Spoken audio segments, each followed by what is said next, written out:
Are you confused about how to create your PR portal for the parents and grandparents program applications? Don't worry guys, in this video I'll guide you step by step on how to create your PR portal and I'll also share some most important tips so you don't repeat common mistakes. So guys, ये जो हमारी video है ये हमारी specially जो PGP 2025 की series हम जो बना रहे हैं उसका एक पार्ट है.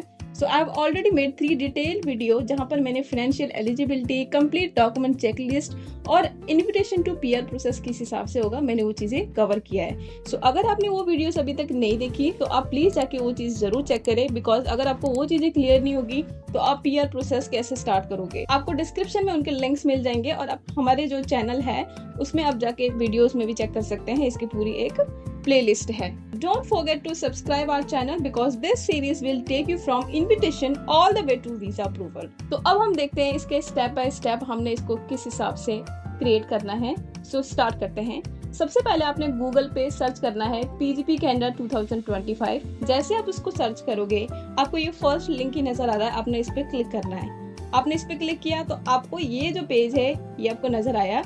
इसमें आपने थोड़ा सा स्क्रॉल करके नीचे आना है. आपको यहाँ पर सेकंड नंबर पे दिखाई दे रहा है क्रिएट एन अकाउंट और साइन इन. यहाँ पर आपको नीचे नजर आएगा apply through the PR portal. इस लिंक पे हम क्लिक करेंगे. जैसे आप इस पे क्लिक करोगे आपको यहाँ पर sign in to the PR portal का ऑप्शन दिख रहा होगा. इसमें दो ऑप्शन है अगर आप देखोगे, left and right side. Left side है sign in and right side क्या है, रजिस्टर. तो साइन इन का मतलब ये है कि आपके पास ऑलरेडी लॉगिन है और आप सीधा उनके जो लॉगिन है उसके बेसिस पे आप लॉगिन कर रहे हो. बट हम क्या कर रहे हैं, हम सीख रहे हैं कि हमने इसको क्रिएट कैसे करना है, लाइक हमने लॉगिन्स बनानी कैसे है. तो उसके लिए हम क्या करेंगे, आप जो साइड में रजिस्टर है उस ऑप्शन पे जाओगे, वहां पर क्रिएट एन अकाउंट जो है उस पर आप क्लिक करोगे. फिर आपको ये पेज नजर आएगा जिसमें आपको ईमेल अकाउंट और पासवर्ड जो है वो आपने अपने हिसाब से रखना है. ईमेल अकाउंट आपने वो यहाँ पर रखना है जिस ईमेल आपके पास एक्टिव हो. देन आप नीचे जो है वो पासवर्ड क्रिएट करोगे. पासवर्ड क्रिएट करने के नीचे आप कुछ देखोगे कंडीशन है, उन कंडीशन के हिसाब से ही आपने पासवर्ड जो है वो क्रिएट करना है. अगर इनमें से कुछ भी आपका मिसमैच होता है तो आपका जो पासवर्ड है वो क्रिएट नहीं होगा. तो इसलिए आपने सारे ही कैरेक्टर्स जो है, नंबर्स है या जो भी सिंबल्स है, उन सबके मिक्स करके एक पासवर्ड आपने क्रिएट करना है. जैसे आप इसके टर्म एंड कंडीशन पे क्लिक करके क्रिएट एन अकाउंट करोगे, फिर नेक्स्ट पेज में आपको वो बोल रहा है कि आपके पास एक वेरिफिकेशन कोड गई है आपकी ईमेल आईडी में, आपने वो इसमें पुट करना है. जैसे ही आप वेरिफिकेशन कोड पुट करोगे आपका जो है वो रजिस्ट्रेशन कंप्लीट हो जाएगा. अब जैसे ही रजिस्ट्रेशन कंप्लीट हो गया देन अब आप साइन इन कर सकते हो. जो हम फर्स्ट पेज में देख रहे थे जहां से हमने क्रिएट एन अकाउंट किया था, साइड में आप देख रहे थे लेफ्ट साइड साइन इन था, तो वही साइन इन पे अब आप क्लिक करके अपना यूजर नेम और ईमेल एड्रेस में आप अपना ईमेल एड्रेस डालोगे और पासवर्ड जो आपने रखा है वही रखोगे.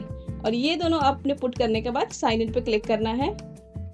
जैसे आप साइन इन पे क्लिक करोगे आपको आगे क्या नजर आ रहा है, क्रिएट ए न्यू एप्लीकेशन, जिसके नीचे लिखा हुआ है programme under which you are applying. So इसमें आपने क्या करना है, सिलेक्ट करना है किस पे आप जो है वो अप्लाई कर रहे हो. तो इसमें क्या है, हमारा परमानेंट रेजिडेंसी. बेसिकली जो हमारा PGP है वो परमानेंट PR के अंडर आता है. So we have to select here permanent residency including refugee resettlement.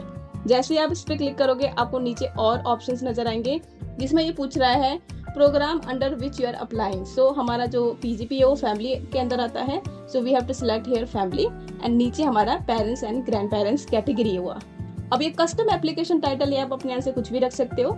जैसे हम 2025 की एप्लीकेशन कर रहे हैं तो मैं PGP एप्लीकेशन 2025 रख रही हूँ, तो वैसे आप भी रख सकते हो इसको. आप इसको एज इट इज ही पुट कर सकते हो, इसमें कोई दिक्कत नहीं है.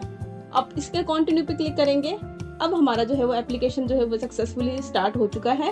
अब हमसे कुछ और चीजें पूछ रहा है प्रोफाइल के रिगार्डिंग, लाइक आपका जो है वो लैंग्वेज कौन सा होगा, कि प्रेफर्ड लैंग्वेज ऑफ कॉरेस्पॉन्डेंस. इसमें फ्रेंच और इंग्लिश है, कौन सी बातें हम इंग्लिश से सिलेक्ट करेंगे. अब नेक्स्ट वो पूछ रहा है फैमिली नेम क्या है और गिवन नेम क्या है.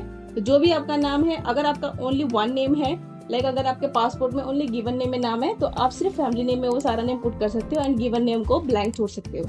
बट अगर आपके पासपोर्ट में गिवन नेम और फैमिली नेम दोनों में है तो आपने उस हिसाब से इसको पुट करना है.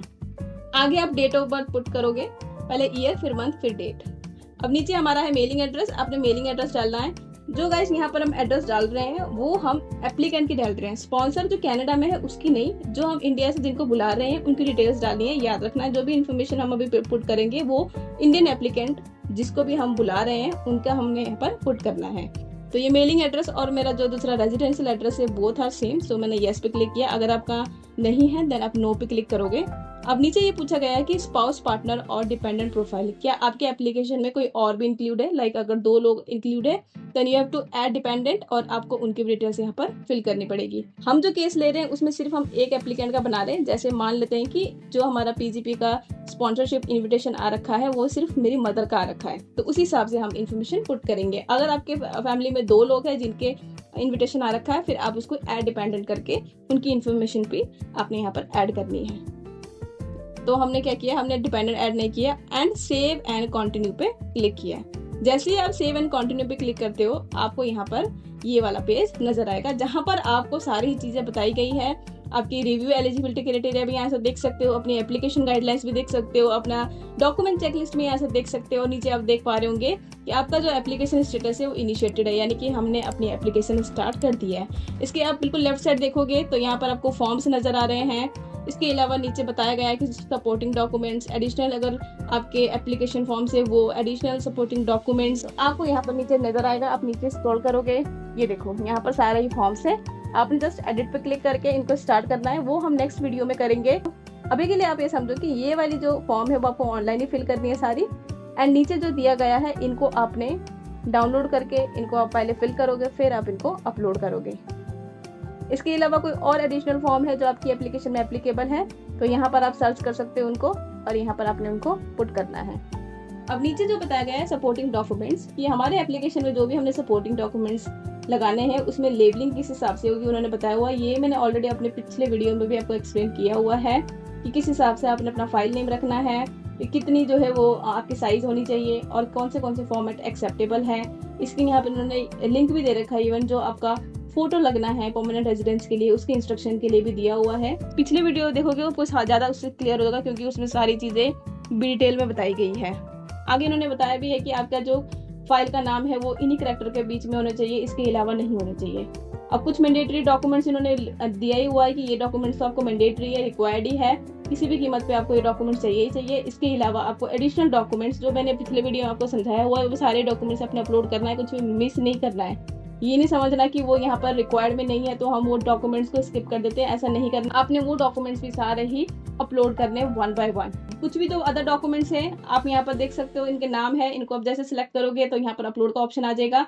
अगर आपको नहीं मिल रहा है यहाँ पर लिस्ट में वो नाम, तब भी आप अदर्स पे क्लिक करके वो फाइल को अपलोड कर सकते हो। नीचे है फी पेमेंट, मैंने फी पेमेंट का आपको ऑलरेडी बताया हुआ है कि आपको पहले इसके लिंक पे जाके आपकी सारी पेमेंट्स होंगी, उसके बाद उसका जो रिसिप्ट है वो यहाँ पर अपलोड होगा और नीचे आपका डिक्लेरेशन करके इसको आप सबमिट करते हो। तो इसका हम डिटेल में 1 by 1 आगे आने वाले वीडियो में करेंगे क्योंकि सारे ही फॉर्म्स को 1 by 1 देखेंगे कि किस हिसाब से हमने फिल करना है। फिर जल्दबाजी में करेंगे तो हमें चीज़ें क्लियर नहीं होगी।